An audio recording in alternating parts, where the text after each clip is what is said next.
જે ઉત્પત્તિ સ્થિતિ લય કરે વેદો સ્તુતિઓ ચરે જેના રોમ શૂયણુ છિદ્રમાં બ્રહ્માંડ કોટી ફરે માયા કાળ રવિ શશી સુરગણો આજ્ઞાન લોપે ક્ષણ એવાય અક્ષરધામના અધિપતિ શ્રી સ્વામિનારાયણ. સ્વામિનારાયણ ભગવાનની જય. હરિ પ્રસાદ સ્વામી મહારાજની જય.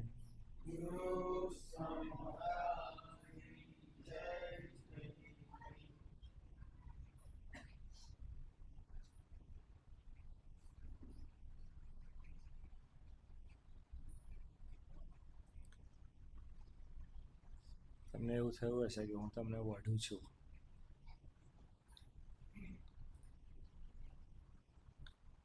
સવારે નીલકેશ આવ્યો દર્શન કરવા, પાછું એને 5-10 મિનિટમાં જવાનું હતું, એટલે 10 મિનિટની મુલાકાતમાં મારે એને સમજાવવાનું, એટલે ચાપકા તો વાગે જ.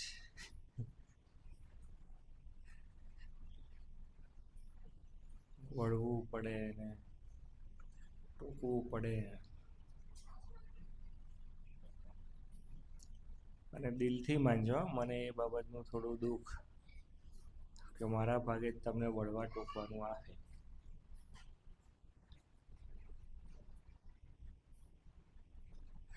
તમને ખબર છે ને, તમારા ઘરમાં સહેજ કંઈક બોલચાલ થાય કે કંઈક, તો તમે એવું કહો કે એટલે જ મેં બોલવાનું છોડી દીધું છે, મારે બોલવું જ નથી ને, જાઓ જેને જેમ કરવું એમ કરો. આવું જનરલ એક થતું હોય, શબ્દો કદાચ અહીં ત્યાં આમ તેમ થતા હશે, પણ વાત તો આ જ હોય. તો મને બી એવું થાય ને કે ખોટી લપ કર્યા કરવી, પણ સ્વામીજીએ સેવા આપી છે એટલે કરવી પડે. એવું ભાગી જઈએ તો ચાલે નહીં. હમણાં કાલે કે પરમ દિવસે લક્ષિત મને લઈને, કાલે નહીં પરમ દિવસ, તે લક્ષિતે વાત કાઢી અને એમ મારો સીધો સપ્તમ સુરત લાગે.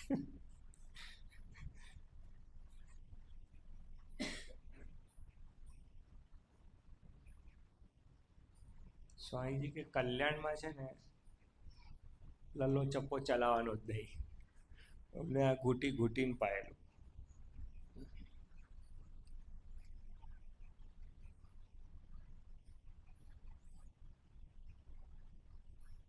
એટલે કદાચ મારો સ્વર કોઈક જગ્યાએ તમને તીવ્ર લાગે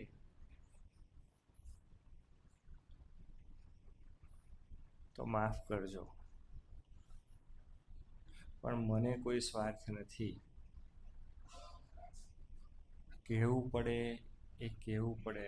બહુ ડાયલ્યુટ કરીને કહું ને તો શું છે, બહુ સમય જતો રહે છે સમજવામાં, એટલે થોડુંક વળી ટોકીને કહેવું પડે છે.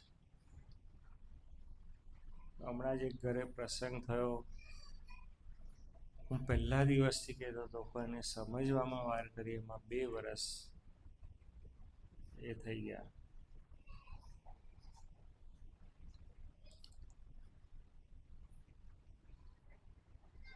ભગવાન તો ખૂબ ધીરજ રાખે, અને એમની ધીરજ તો કેવી છે, અનંત જન્મારાઓની છે, એમને કાંઈ ઉતાવળ નથી. ને તો કાલાતીત પુરુષ છે, બેઠા છે.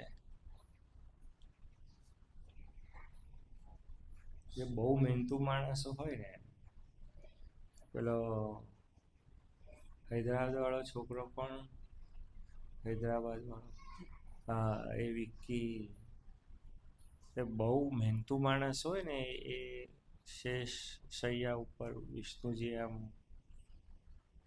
બેઠા છે, મૂર્તિ એ જુએ, લક્ષ્મીજી પગ દબાવે છે.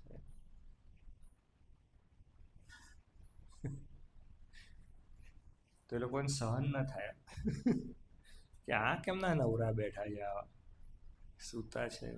પછી લક્ષ્મીજી પગ દબાવે. આપણા અનુભવ તો અલગ હોય.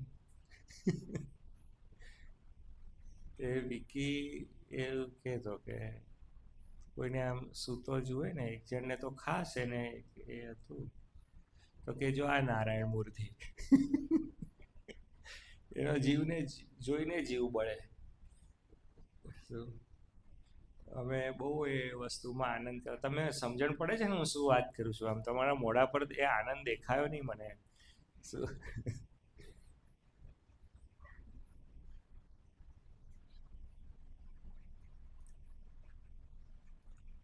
પણ થોડું જાગવાનું છે. મેં હમણાં કોકને પૂછ્યું કે કેટલો વખત થયો ચાતુર્માસ કરીને, કેટલા વર્ષોથી ચાતુર્માસ કરો છો? 50-60 વર્ષનું જીવન હોય તો એની અંદર કેટલા વર્ષોથી શિક્ષાપત્રી વાંચીએ છીએ, કેટલા વર્ષોથી નિયમિત પૂજા કરીએ છીએ. ઘણા એવા હરિભક્તો હોય કે જે પૂનમ ભરતા હોય, ઘણા હરિભક્તો હોય અમાસ ભરતા હોય. એને આ લક્ષિત છે સભા ભરે નિયમિત. કેટલાકને તો સભા એટલે આવન જાવન.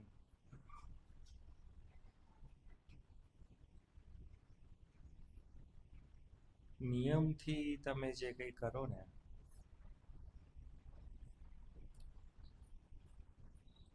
હમણાં મહારાષ્ટ્રમાં કેટલો વરસાદ પડ્યો તમને ખબર છે?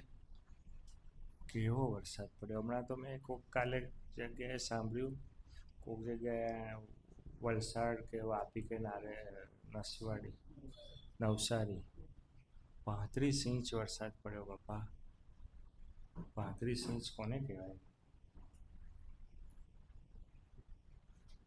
તો મહારાષ્ટ્રમાં હમણાં અષાઢી એકાદશીની વારી થઈ અને વરસાદ હોય ને એની અંદર વારી કરવાની, અઘરું છે ને બધું. એટલે નિયમ ધર્મને આમ દ્રઢ વળગી રહો ને તો હૈયામાં એક આનંદ આવે. મને એક જણ કે 12 સૂર્ય નમસ્કાર કરવાના.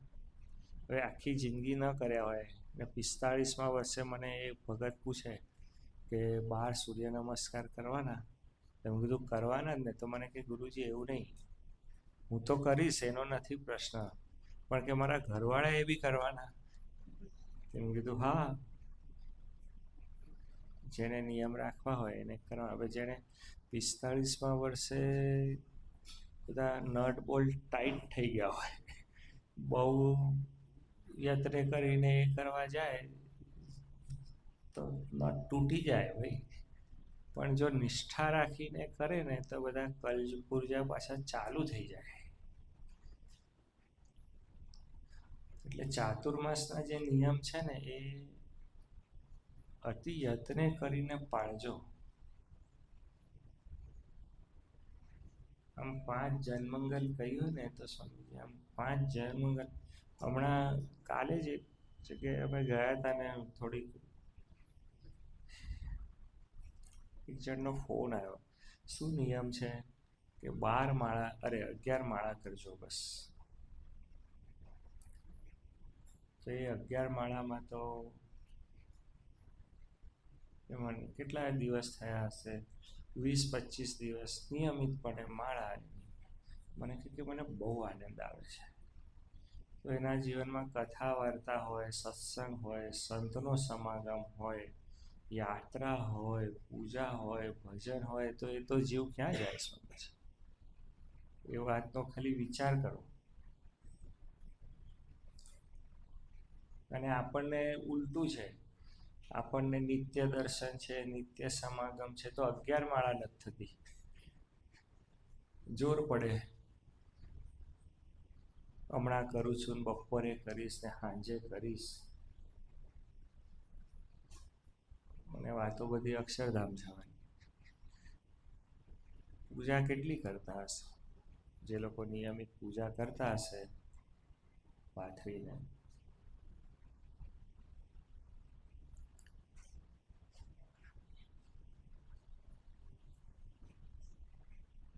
નોકરી ધંધાવાળા તો કે સ્વામી સવારે તો ટાઈમ જ મળે નહીં, એટલે પૂજા તો કરવી જ પડે, એટલે 15 મિનિટ મળે. ચિત્ત એકાગ્ર માટે શું કરો છો આખા દિવસમાં? મેં એટલા માટે કહ્યું છે કે બેસીને કથા સાંભળજો. આમ પલાઠી વાળવાની, બેસવાનું અને અડધો કલાક કથા સાંભળવાની. ક્રિયા કરતા કરતા કથા સાંભળવાની નથી. નહીં તો અહીં વટાણા ફોલાતા હોય તો કે પછી જોડે વાળી પેલી કથા તો ચાલુ છે, સ્વામીને થોડી ખબર પડે કે હમણાં બેન કોક જોડે વાત કરશે.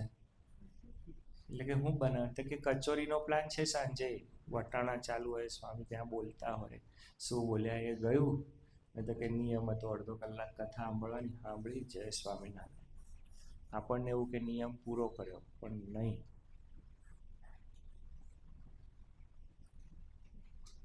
એટલે બેસીને કથા સાંભળવી એવું કહ્યું છે.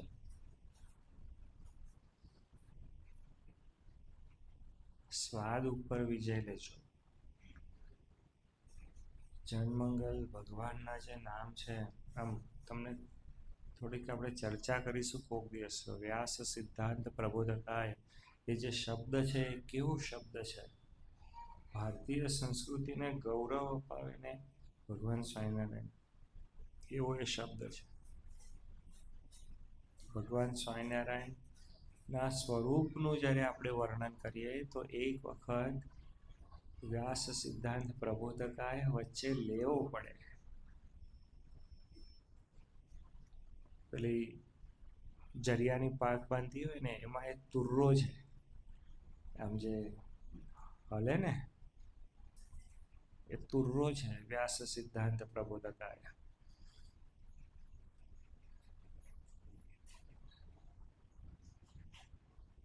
પછી એક બીજો શબ્દ છે અજાત શત્રુ.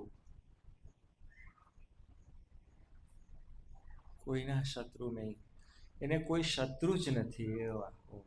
તમે એક એક શબ્દનો અર્થ તમને સ્વામીજી સમજણ ન પડે ને તો કંઈ નહીં, પણ ભાવથી ભગવાન સ્વામિનારાયણે કહ્યું કે આ શિક્ષાપત્રી છે ને એનું નિત્ય પઠન કરજો 5 શ્લોક. ન થાય તો કોક પાસે સાંભળજો, એ ન થાય તો એનું પૂજન કરજો. અને પછી લખ્યું કે એ અમારું સ્વરૂપ છે. એટલે જે કંઈ આ નિયમ છે ને એ ભ્રમરૂપ થવા માટેના નિયમો છે. ખૂબ શ્રદ્ધાભાવથી જે હરિભક્તો કરતા હશે ને એમને ખબર પડશે. કોક હરિભગતના ખૂબ અટક્યા કામ હોય શું, અને એ હરિભગતના જીવનમાં જરૂરી હોય. એ મંડી પડ્યો હોય એવું ના હોય, પણ ઘણા બધા કામ એવા છે જીવનમાં કે જે થાય તો અમુક વ્યવહારિક જગતમાં એનું જીવન સાર્થક લાગતું હોય. શું તો એવા હરિભક્તોને હું એમ કહું કે રોજ 100 માળા કરજે.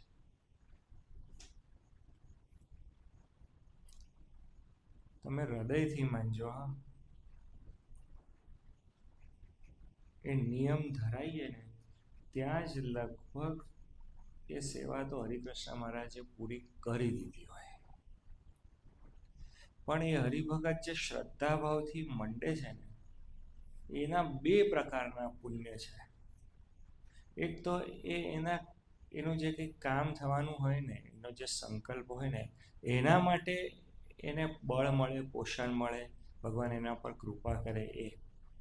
પણ એનો વિશેષ એક અર્થ એ છે, મોટું એ છે કે એના અંતરના વિશે છે ને ટાળક થતી જાય અને ભગવાન એના હૃદયની વિશે વાસ કરે. એ એનું મુખ્ય એ છે. તો તમે જે કંઈ નિયમો આપ્યા છે તમને એ સંકલ્પબદ્ધ આપ્યા છે.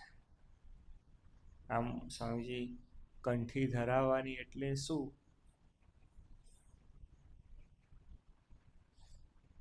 આપણને તો થોડી ખબર છે કે કંઠી પહેરીને શું થવાનું છે. એ તો એમને જ ખબર છે.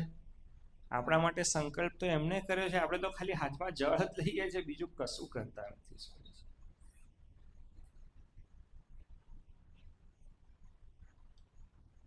ખૂબ હૃદયથી તમને કહું છું, ગાંડા નહીં કાઢતા.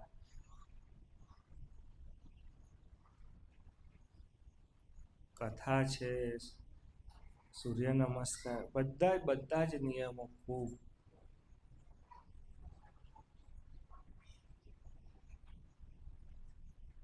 ખૂબ હૃદયથી નિયમો પાળજો છો.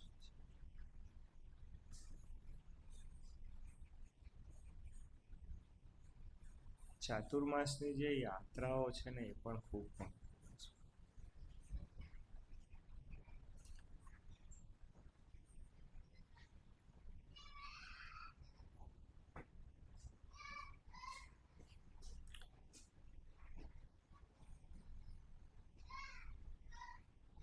હમણાં અમે હરિધામ ગયા હતા.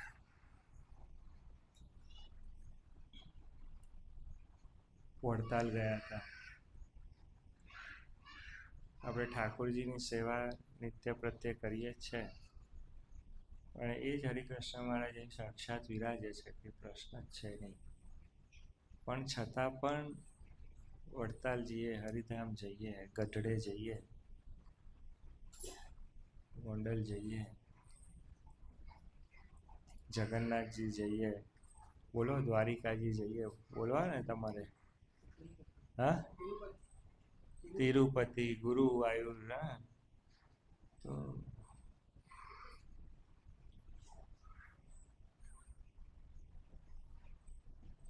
આનંદ, એ ઉર્જા, એ હરિભક્તોની ઉર્જા ખૂબ એનો પ્રભાવ. હમણાં હું 2 દિવસ પહેલા બધા આશ્રમોની અંદર બધું આપણે 3 દિવસની પારાયણ રાખવી છે, એટલે થોડા બધું આપણે નજીકના કોઈક આશ્રમોની અંદર બધું વ્યવસ્થા.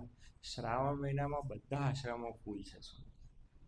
કોઈ જગ્યાએ સ્વામીજી આપણને ઉતારો એ કશું મળી નથી રહ્યું. તમે વિચાર કરો, એટલા બધા હરિભક્તો ત્યાં પહોંચતા હોય, અને એ હરિભક્તોના વાઇબ્રેશન, તમે એવું માનો છો કે નહીં કે તમે પૃથ્વી પર જીવો છો તો કંઈક કર્યું? કોકે 50,000, કોકે લાખ, 10 લાખ, 15 લાખ, જે કંઈ ભેગું કરવાનું હશે કર્યું. મકાન બાંધ્યું હશે, ગાડી લઈ હશે, સમાજમાં કંઈક આબરૂ ભેગી કરી હશે, આ બધું કર્યું હશે ને. કર્તૃત્વ છે ને તમારામાં, અને તમે એવું માનો છો કે તમે ભક્ત છો, ભગવાનના છો, એવું તો માનો છો કે નહીં? બરોબર કે નહીં? તો સ્વામીજી ખાલી એવું માનો છો ને, એ જ ઉર્જા તમારામાં એટલી બધી સુંદર અને પ્રવીણ છે ને, એ જે વિશ્વાસ છે ને કે હું ભગવાનનો છું, એ તો તમારા દર્શન કરે ને એનું કલ્યાણ થાય. તો તમે જ્યારે કોકના એવા હરિભક્તોના પરસ્પર દર્શન કરો તો કલ્યાણ ન થાય? શું કરવા માટે જવાનું? ગુરુ પૂર્ણિમા એટલે ખાલી ગુરુનું દર્શન? અરે પરસ્પર જે છે ને, આપણે કોકનું જોઈને શીખતા હોય.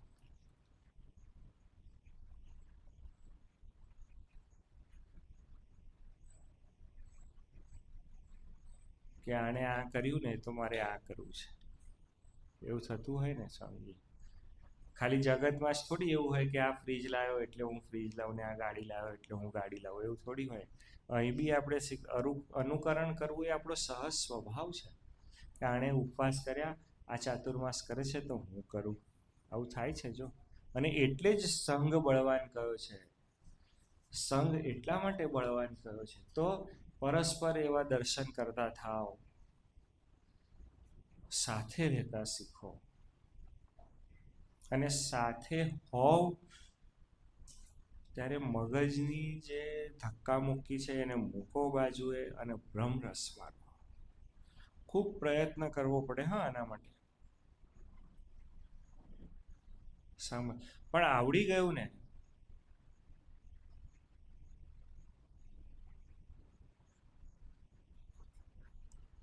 શાસ્ત્રીય સંગીત સાંભળવું હોય ને તો અઘરું.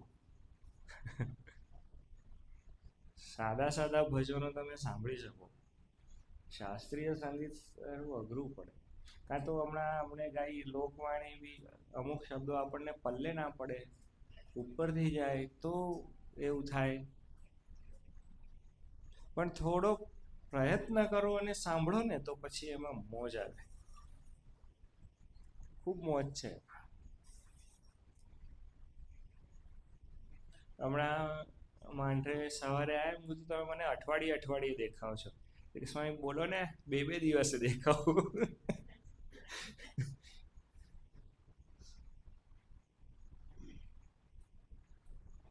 આપણને હરિભક્તો ગમાડતા આવડે એ બહુ મોટી વાત છે ને.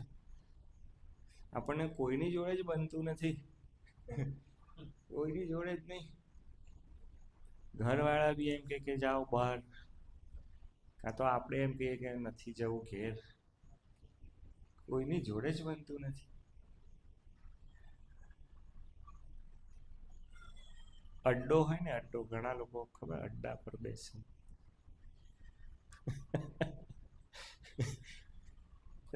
એમાં 5-7 જણ બેઠા હોય ને, એમાંથી એકાદ જણ આગો ઊભો થઈને આગો જાય ને, એટલે પેલા પાછળ જવા દે ને, એની જોડે મગજ શું કરવા બગાડતો હતો.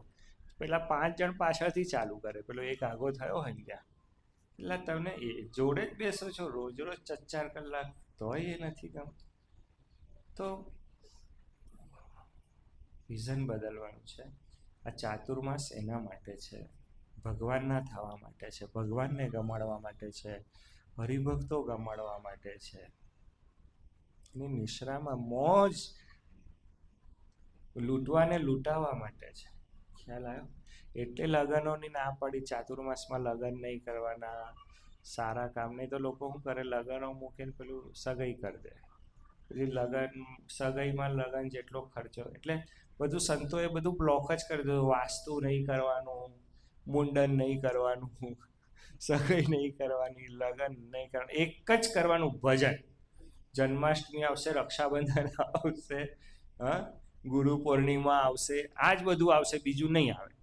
એવું થોડું કડકપણે કરી દીધું છે. પછી આપણે એમાં બાંધછોડ લઈએ ને, અને એટલે ભજન કરજો, દિલથી કરજો, ધ્યાન રાખીને કરજો, અનુસંધાનથી કરજો, તો મોજ આવશે, જીવન જીવ્યા જેવું લાગશે. સહજાનંદ સ્વામી મહારાજની જય, હરિપ્રસાદ સ્વામી મહારાજની જય. જય જય.